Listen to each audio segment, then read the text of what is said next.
All right. Well, thanks everyone for calling in on first and third at 3. We are going to be talking about facilities today and our new facility maintenance process. We've been kind of working in this world now for, gosh, Kelly, I'm not sure how long we've been doing this, at least this year. So it is a newer process and it is a big shift for us because it was never really under the job description of an ASC or RSC prior. So we appreciate all your patience as we've been relaunching this process. And we love the feedback that we've gotten, and we are changing the process, as these things come up and we realize there's a better way to do it. So I believe Jessica and Kelly are both on the call. So guys, feel free to jump in as we go through this if I'm missing anything. But first, I just wanted to show the ASC procedures shared drive. So this is in Google. If you go to Drive and Shared Drives, you guys should see it under your shared drive right here where it says ASC procedures. And then when you click into that, you'll see right here where it says maintenance and purchase requisitions. This is going to have the opportunity for the flow charts, which kind of explains the process, both for maintenance, which we're talking about today, but also for purchase. So if you're newer to the company and you didn't know these existed, I did want to point out that they're both on there. And then we also have our facility vendor standard operating procedure document in here as well. So if you guys don't have access to the ASC drive, please reach out to your RSCs, to Lynn or to myself, and we'll make sure that we get that shared over to you.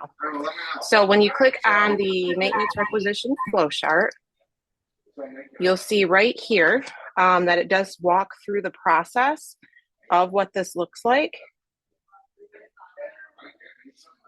One second. So you'll see that staff, which is all of us, right? ASC, RSC, possibly could be a managing broker or a DSG, but somebody on staff recognize that there's a need. Maybe sidewalks cracked, maybe the sink in the kitchen has been leaking, maybe it's spring and we just need to make sure that we get our air conditioning units checked. Florida, I know that kind of makes you guys laugh because do you ever turn your AC off? Probably not, but here in Michigan and Ohio, we're gearing up for AC season, hopefully. So that need is identified. And then, have that conversation.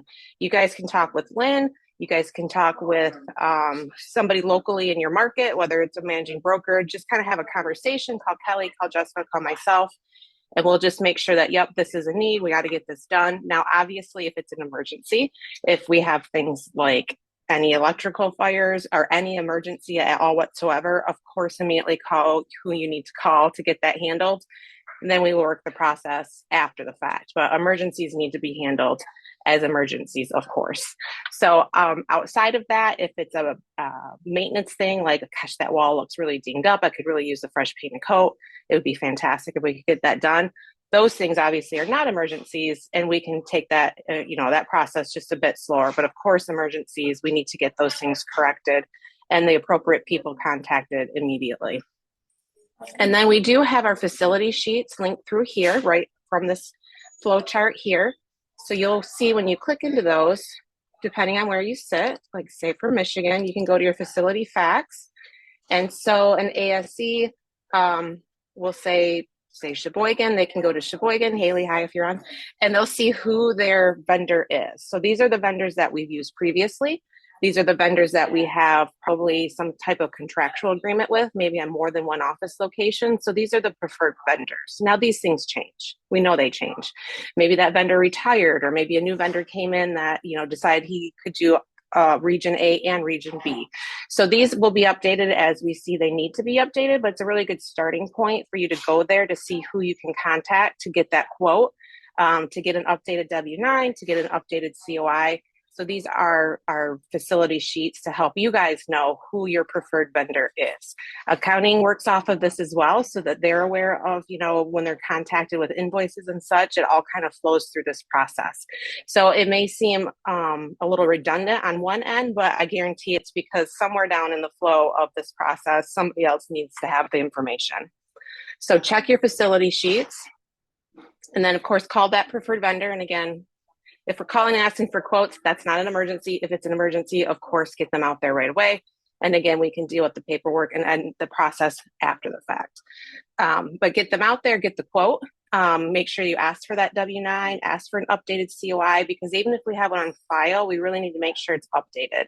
Insurance usually policies only last a year, So if they were on premise a year ago, we probably need to get an updated COI. So that at that point, you can ask those questions. Every vendor, they ask that question all the time. So they're ready for it. And then once you have that quote, that information that you need, the COI, the W-9, you fill out the maintenance request form. So it is linked through this document, but it also can be found in the ASC Square on Schmidt Resources as well. So you'll fill this out, your email, your office location, your name, email address, pretty standard stuff, right? What is the need? Quickly explain that. You can load photos. So if it is a cracked tile in the bathroom and people are catching, their clothing on it, so we need to get it replaced, take a picture of that. That kind of helps the approval team just really know what we're looking at. Go ahead and put that vendor name. And then have we used this vendor before? Did you get them from the facility sheet? Great. Maybe not. Maybe, you've heard a recommendation of a new vendor that you wanted to give a shot to get a quote from. Of course, we haven't used them before. So pretty self-explanatory. Here you want to add their W-9 and COI. Now the question came up that because this is a mandated field, but if we know for sure we've checked the file, we know it's on file, is there a workaround to reloading it again? So the ops team will be taking a look at that, and hopefully we'll be able to make that process a little bit easier for you guys, a little less clunky. So do know that we love your input on this process, and we are taking those things into consideration. So if we're able to get that inputted into here, next time you go to the form, you'll see the update. Then you can load the quote here. And then of course, if you have any additional notes, maybe a little extra flair, extra color to the request, and then submit. And then that submission goes to Kelly, to Jessica, to myself. We take a look through, we make sure everything looks good. If it's a bigger project, if it's more of a capital improvement, think new roof, think, re-asphalting the driveway, like those bigger projects, it then goes further into leadership to get those approved. There's a lot of moving parts when it comes to facilities, as you guys are aware. Depends on the lease, because we are the tenants in buildings. So what does our lease read? Whose responsibility is that? Might not be our responsibility. So we might be able to then go to our landlord and say, hey, here's the quote for the work. We're requesting as the tenant this gets done. Please let us know if this is possible. And it could be part of that landlord tenant relationship. So some of these requests can come in, and we will review the leases. You guys don't need to know, you just know there's the need, and we can take care of the rest and figure out whose responsibility it really is. So I mentioned that you can get to that form from Schmidt Resources. So you come to Schmidt Resources, you'll click on people, and then you'll click on our Get Schmidt Done ASC Resource Square, put in the password. Remember the password first, then put the password in, and you'll see that purchase requisition form order is here, and then the maintenance requisition form is here. Obviously, that's where you go to get the purchase rec too. So that form can be found there, but if you are launching from the ASC drive, you'll see that it's linked through there. And then once that is discussed, approved, whether it has to go through leadership or not, you will get the information. You will get the approval to then proceed. You'll call the vendor. You'll get that scheduled. When you're at the office or when somebody will be at the office. So it's much easier for you guys to schedule that locally because you have that relationship with the vendor. You know what office hours are. You can get them scheduled and get them out there. And then, of course, there will be an invoice. Some of our vendors automatically send that to accounting, which is why having that request put in that form is important, because it populates a Google Sheet that not only does operations use, but accounting uses that as well. So once the invoice is received, whether it's directly over to accounting or if it's through you guys and you're sending it in, that way accounts payable can go to that checklist, make sure that that request was approved, make sure it all looks right with the quote and everything is good to go, and then the invoice can be paid. If for some reason the request is denied, maybe we need a second quote, or maybe we just really feel that this probably isn't the right time.